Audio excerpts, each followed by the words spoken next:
Bonjour, aujourd'hui on se penche sur une date qui fait pas mal parler d'elle et qui pourrait bien marquer la rentrée. Le 10 septembre 2025. On l'annonce comme une journée de contestation d'ampleur nationale ici en France. Oui, bonjour.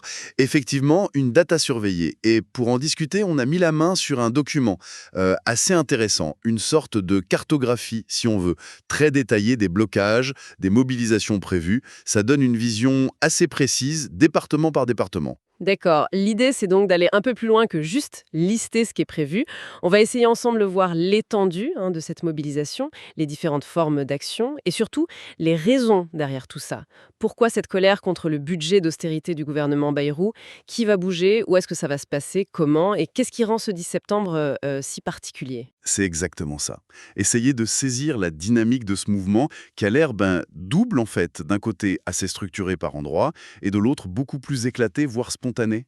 Bon, alors commençons par le déclencheur, ce fameux budget d'austérité. On parle de combien déjà? Alors, les chiffres qui circulent font état de 43,8 milliards d'euros d'économies prévues. C'est énorme, évidemment. Ça touche énormément de secteurs. Forcément, et c'est là-dessus que s'est développé ce mouvement Bloquons tout, c'est ça? Oui, apparemment, ça a démarré sur les réseaux sociaux pendant l'été 2025. Donc, à l'origine, ce n'est pas un appel syndical classique, même si, bien sûr, les syndicats ont rejoint le mouvement ensuite ou s'y sont greffés.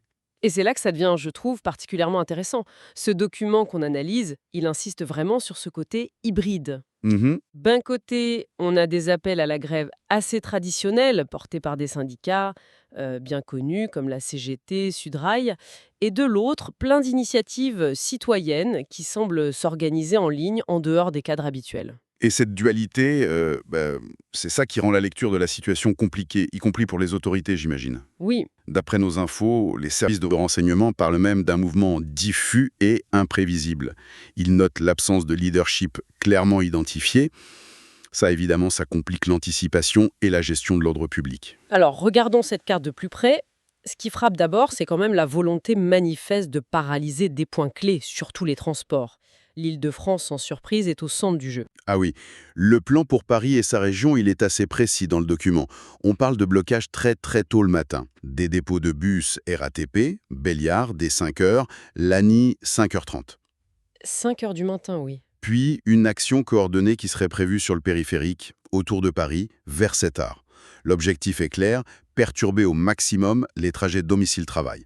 Et ça ne s'arrête pas là, visiblement. Plus tard dans la journée, il y aurait d'autres actions en plein cœur de Paris. Blocage prévu aux Halles, un rassemblement place du Châtelet. Et même une assemblée générale de cheminots annoncée gare du Nord vers 10h.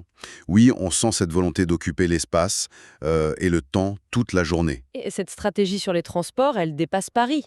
Oui, oui, largement. À Nantes, par exemple, le document mentionne 3 points de blocage routier prévus dès 6h du matin, sur des axes importants, comme le rond-point du Cardo, le pont de Cheviray. D'accord.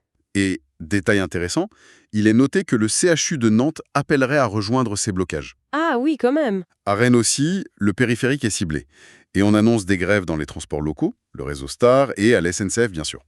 La SNCF, justement, risque d'être un point noir au niveau national, j'imagine. Très probablement, les syndicats Sudrail et la CGT Cheminot, qui est majoritaire, sont très mobilisés d'après ce qu'on lit.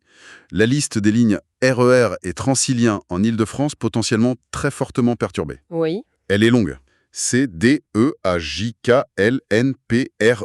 Quasiment tout le réseau, en fait. Ça touche des millions de voyageurs potentiels. C'est énorme. Et il y a aussi l'aérien. Le syndicat Sud Aérien, lui, appelle au blocage des aéroports. Un rassemblement est spécifiquement mentionné à Roissy. L'idée, c'est vraiment de toucher tous les modes de transport, pour maximiser l'impact, quoi. Au-delà des transports, on voit aussi une autre stratégie, cibler les lieux de pouvoir, qu'ils soient administratifs ou économiques. Tout à fait. On voit des rassemblements prévus devant pas mal de préfectures, de sous-préfectures. Ça va de la grande couronne parisienne comme à Cergy jusqu'aux Alpes de Haute-Provence, avec des rendez-vous à Digne ou Sisteron. À Lille, on parle d'un rassemblement devant le Centre des finances publiques. Et côté économie, il y a des cibles précises. Oui, on a vu le piquet de grève prévu chez Amazon à Brétigny, en Seine-et-Marne. À Marseille, la source évoque des actions possibles près des terrasses du port, le grand centre commercial, ou de la tour CMA-CGM, siège d'un géant du transport maritime. Le message est clair, l'économie doit aussi sentir la pression. Exactement. Mais il y a aussi, et c'est peut-être là qu'on voit le côté hybride, toute une série d'actions plus symboliques, plus citoyennes. Ça sort du cadre classique, manif, blocage. Ah oui? Comme quoi, par exemple? Par exemple, ces pots de départ organisés pour François Bayrou, le Premier ministre.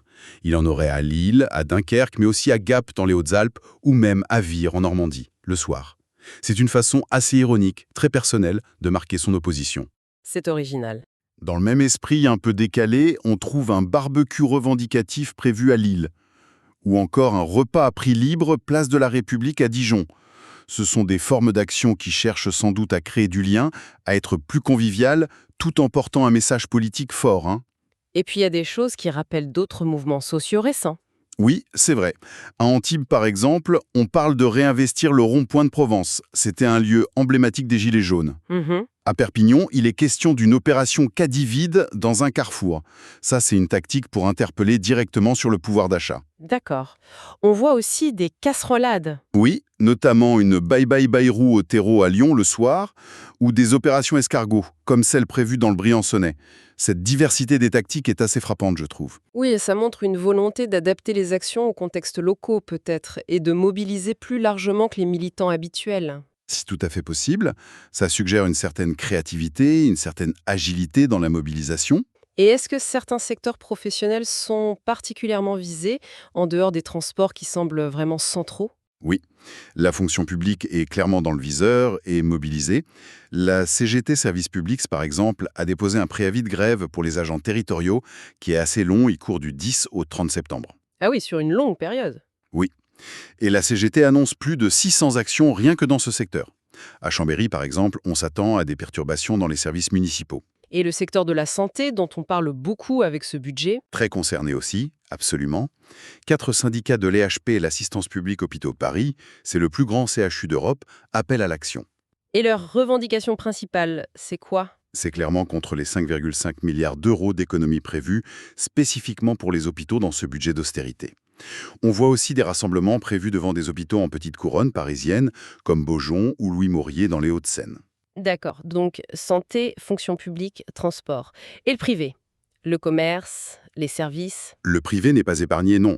La CGT appelle aussi à la grève dans des enseignes très connues. Carrefour, Kiabi, But, Primark sont cités. Ah oui, des magasins du quotidien. Oui, et aussi dans la restauration collective ou les services aux entreprises. Flunch, Elior, Cisco, Sodeso sont mentionnés dans le document. Donc l'impact sur la vie quotidienne pourrait être assez direct pour beaucoup de monde, effectivement. Cette mobilisation, elle ne se limite pas à la métropole, si j'ai bien compris. Qu'est-ce qu'on sait de l'outre-mer et de la Corse? Alors, à La Réunion, l'appel semble particulièrement bien structuré. Il est porté par une large intersyndicale, CGTR, FO, FSU, Solidaire, et même l'Union étudiante locale, l'Union étudiante 974. Il prévoit des piquets de grève tôt le matin, puis des rassemblements devant la préfecture et les sous-préfectures. Et ailleurs, en outre-mer? En Martinique, c'est intéressant parce que, un peu comme en métropole, le document note que la mobilisation s'organise aussi beaucoup via les réseaux sociaux. En parallèle des préavis de grève déposés par des syndicats comme la CGTM ou la FSM. La Caisse des écoles serait particulièrement ciblée là-bas. Et pour les autres territoires? Guadeloupe, Guyane?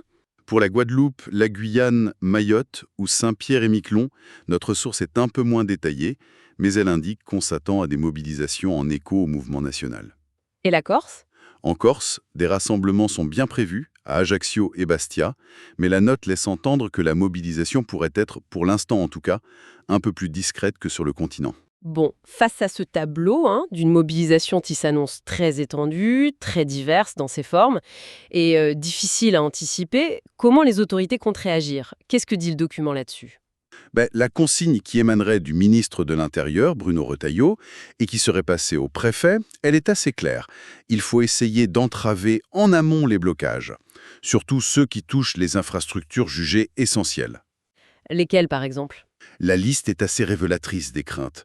Les gares, les ports, les aéroports, les grands axes routiers, bien sûr, mais aussi les dépôts pétroliers, les plateformes logistiques, les centrales électriques, et même le marché d'intérêt national de Rungis, qui est vital pour l'approvisionnement alimentaire de toute la région parisienne. L'objectif, c'est clairement d'éviter la paralysie économique et logistique du pays. C'est ça. prévenir le chaos en quelque sorte. Donc une posture de fermeté, d'anticipation. Est-ce qu'il y a des estimations chiffrées sur le nombre de manifestants attendus? Oui, les services de renseignement tableraient sur environ 100 000 participants au niveau national. 100 000. Ça peut paraître beaucoup, mais comparé à d'autres grandes mobilisations, C'est vrai, le chiffre en lui-même peut sembler modeste, mais il faut le mettre en regard d'un autre chiffre donné.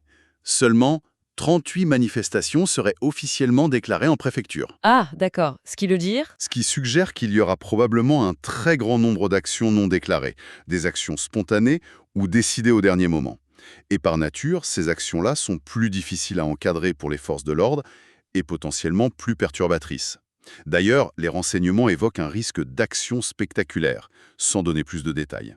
Et on en revient toujours à ce point clé, ce caractère diffus et imprévisible, cette absence de leader identifié, ça rend la tâche des forces de l'ordre très compliquée. C'est un défi majeur pour le gouvernement, c'est certain.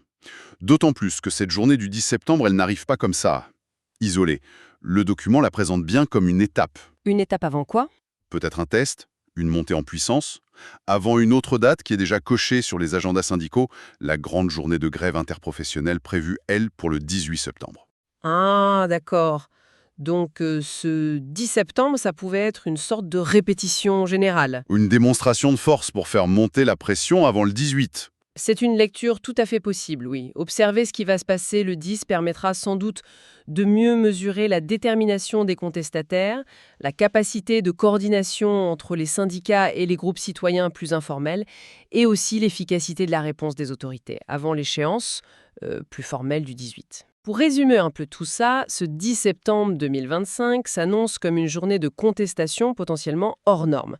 Pas forcément par le nombre absolu de manifestants, mais par son étendue nationale et surtout par ce caractère hybride. On a ce mélange d'actions syndicales assez classiques et d'initiatives citoyennes nées en ligne avec une palette de tactiques très large. Ça va des blocages durs d'infrastructures aux actions plus symboliques, parfois même un peu ludiques. C'est ça. Et l'impact sur des secteurs clés comme les transports, la fonction publique, la santé, pourrait être vraiment considérable. Tout à fait. Et au-delà de la journée elle-même, ça soulève une question de fond, non? Sur l'évolution des contestations sociales. Exactement. Quand on observe cette structure éclatée, cette combinaison entre l'organisation syndicale traditionnelle, qu'on connaît bien, et cette énergie plus décentralisée, peut-être plus agile, des mobilisations nées en ligne, qu'est-ce que ça nous dit sur comment la contestation évolue en France? Est-ce qu'on assiste à l'émergence d'un nouveau modèle, un modèle plus difficile à anticiper, à canaliser pour les pouvoirs publics, mais peut-être aussi plus résilient, plus adaptable? Oui, pour voir les choses autrement, face à cette opposition qui semble quand même très large, très déterminée contre ce budget d'austérité, comment le gouvernement peut-il réagir? Au-delà de juste gérer l'ordre public le jour J, quoi. Est-ce que cette mobilisation peut vraiment faire bouger les lignes sur la politique économique annoncée? Ou est-ce qu'on se dirige vers une confrontation plus dure, plus longue? Ce sont des questions qui vont rester ouvertes bien après le 10 septembre, c'est certain. Ce sera un épisode à suivre de très très près dans les jours et les semaines à venir. Absolument. Merci pour cet éclairage très complet. Merci à vous.